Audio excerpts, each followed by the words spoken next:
As the Muslims' holy month of Ramadan began on Saturday, many Istanbul residents have flocked to the Eminönü neighborhood, which is filled with food shops, to prepare a delicious Ramadan table. A retired woman bought 1 kilo of feta cheese and 500 grams of black olive, paying 100 Turkish liras at a grocery store. Sucuk alayım dedim ama o çok pahalı.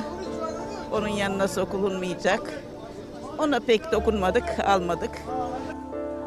Because of the recent price hikes in almost all food products, many people are having difficulty setting up a decent Ramadan table this year. The increase in prices in import-dependent Turkey is mostly prompted by its long-lasting high inflation, which hit a new record high at 61.14% in March, and the crisis in Ukraine, which jeopardized the supply of food products, such as cooking oil. The country has also been struggling against the depreciation of its currency against the US dollar. Alım gücüyle beraber bir azalma var, değişiklik var. Önceden yani kurulan sofralar gibi şimdi sofra kurulmuyor. Çok Ramazanlar gördüm.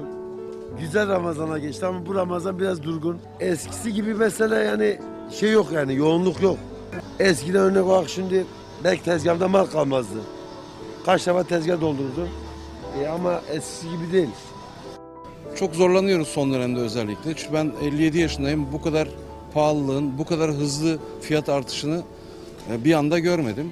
Çünkü biz daha önce de yaşadık. Daha önceki enflasyon dönemlerini yaşadık.